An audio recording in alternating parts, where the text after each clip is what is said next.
I want you to write this down. The power of planning.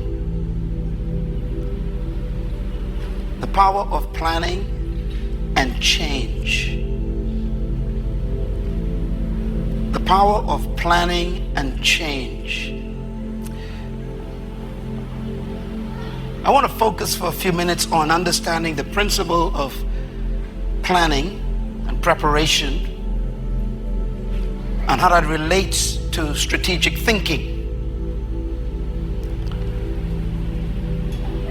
We got young people here tonight. You are very important to me. If you are below the age of 25, you are very important for next year. If you are between the age of 25 and 40, I want you to brace yourself for massive change. If you're over the age of 40, you're going to learn that the things that you thought were settled are going to be shaken. Not in a negative way, in a positive way. I want you to write this down. The two powers in life. There are two powers in life that every one of us have to deal with every day. The two powers in life that you can never control or stop is time and change. You cannot control time. You cannot control change. Secondly, the two most difficult components in life to manage is time and change. Whether you like it or not, the new year is coming. Thirdly, a man's life consists in how he managed and used time and change. We become what we are as a result of how we use time and how we manage the changes in our lives. You are a product of those two things. And therefore, the fourth point is very important. The key to your future is the successful management of time and change. You can't stop time. You can't stop change. So all you can do with them is manage them. And you become what you are based on how you manage both of them.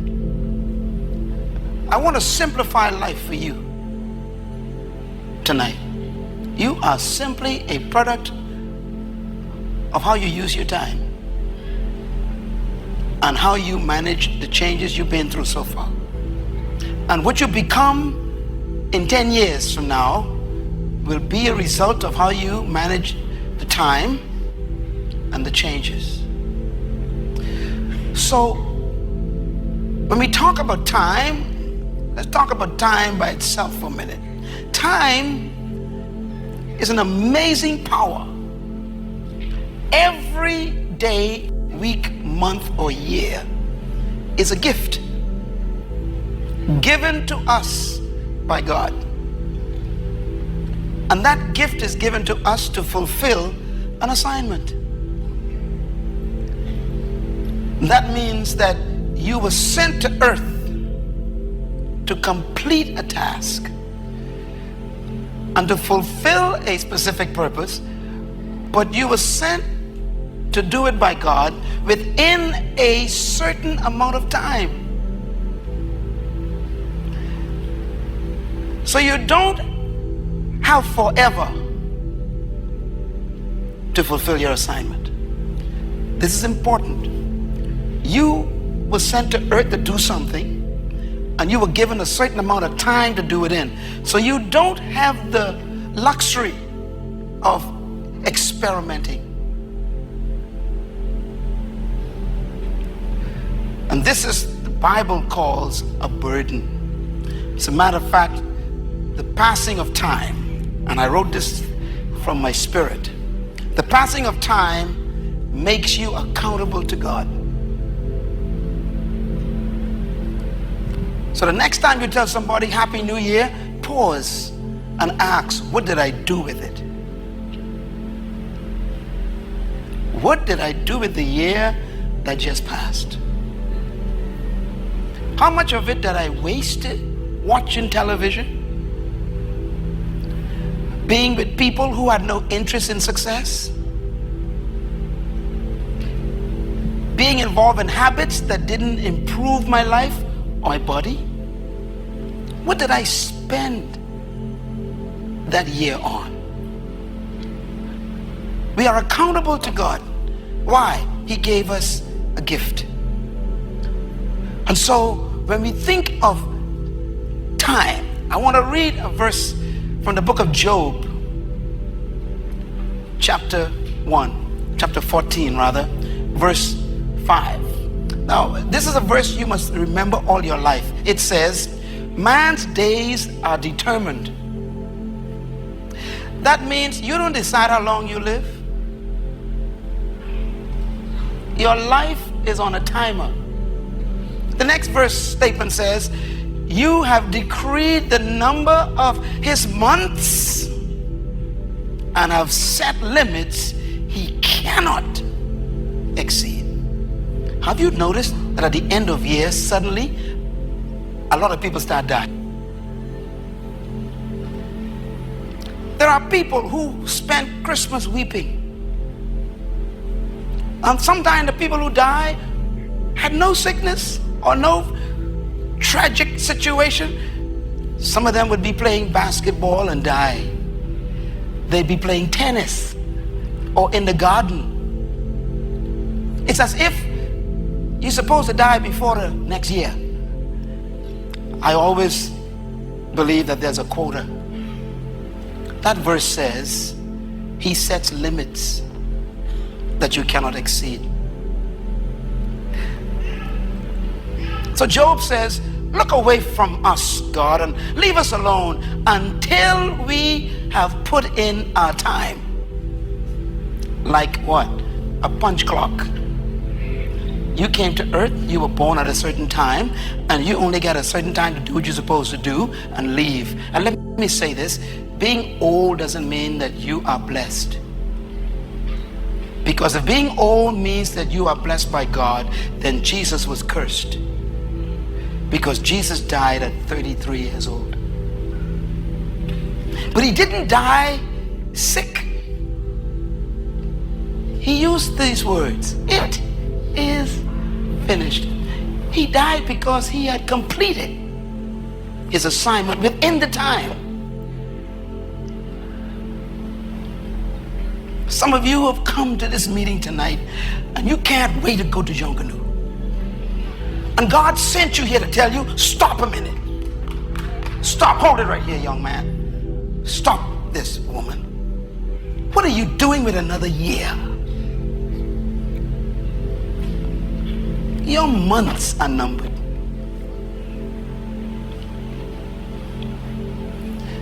You wonder why I work so hard in my life?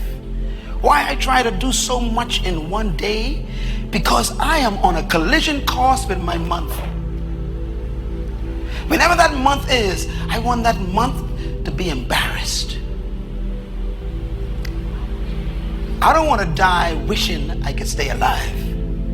I want to die like the Apostle Paul when he said, I have finished my course. Why are you here tonight in this watch night service, your annual service? What are you doing here? Are you afraid that God might come at 12? Or are you here because God sent you here to get your life sorted out? To get your priorities back in order, to help you understand that you ain't here just to pay bills and drink beer and watch TV. You were sent here to do something within a certain amount of time, and you don't have forever to do it. This is so important. Ladies and gentlemen, I am always concerned about people who say, I am 90 years old. Let me tell you something about age. There's a man in the Bible who was 969 years old. And the only thing we know about this man, it says he died.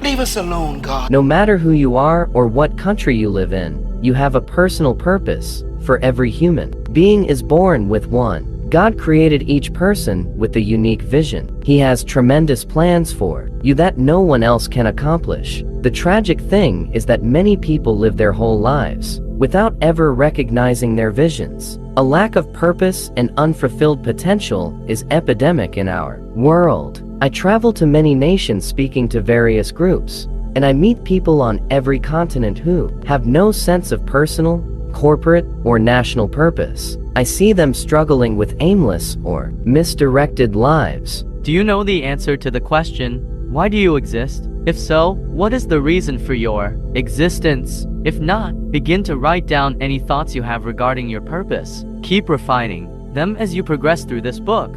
How successful have you been in achieving your goals? What is helping you or hindering you in achieving them?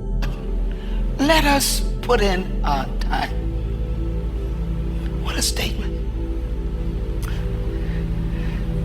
Now, please write this down. Remember this. Every new year is a chapter.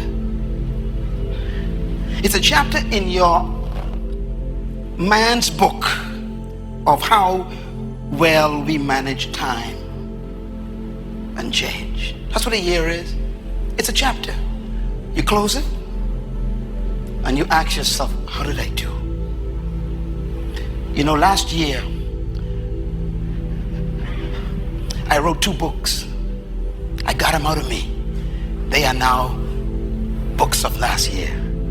They went to 112 countries. They are in 68 languages. I labored all night to write them, nights after nights. I said, I gotta get them out before the next year. I did it. While you were sleeping, I was working. How did you do this year?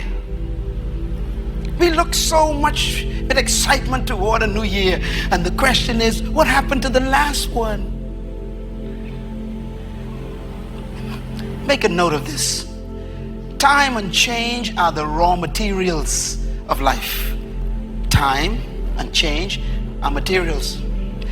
These are 2 things you can't stop, and they keep moving. They keep happening, and they build your life. Time and change are building blocks. In other words, time and change are the only commodities in life that every human have in common. All of us are given 24 hours every day, and all of us are subject to change every day. So no one is better or less when it comes to time and change. You become what you are by how you use your 24.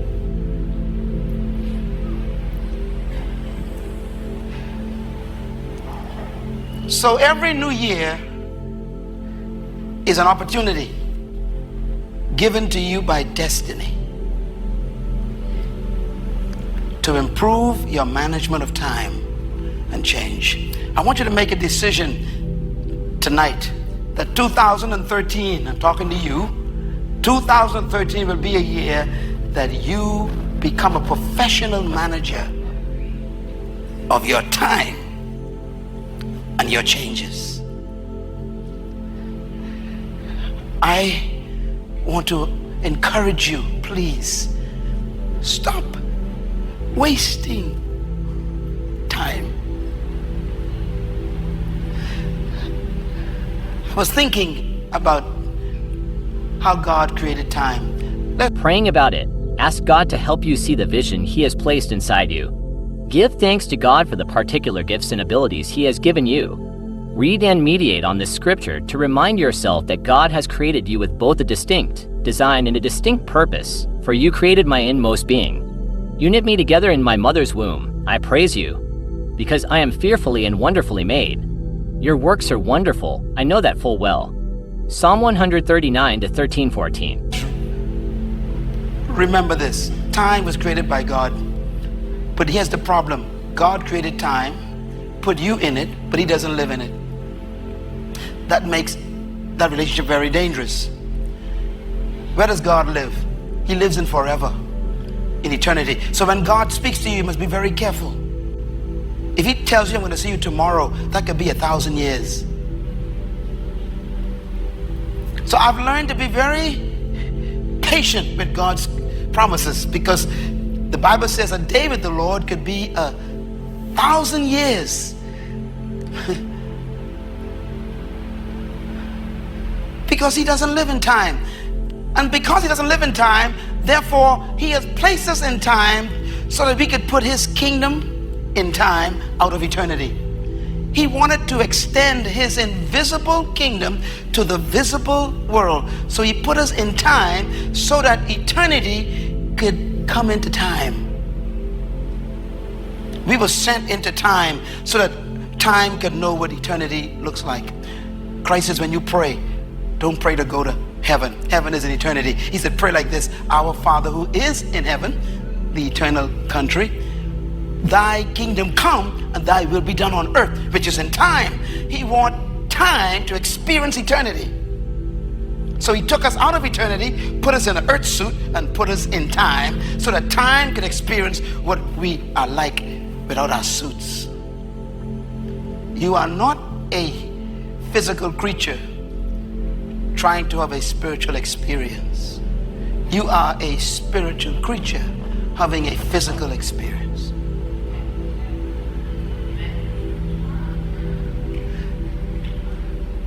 I am a spirit.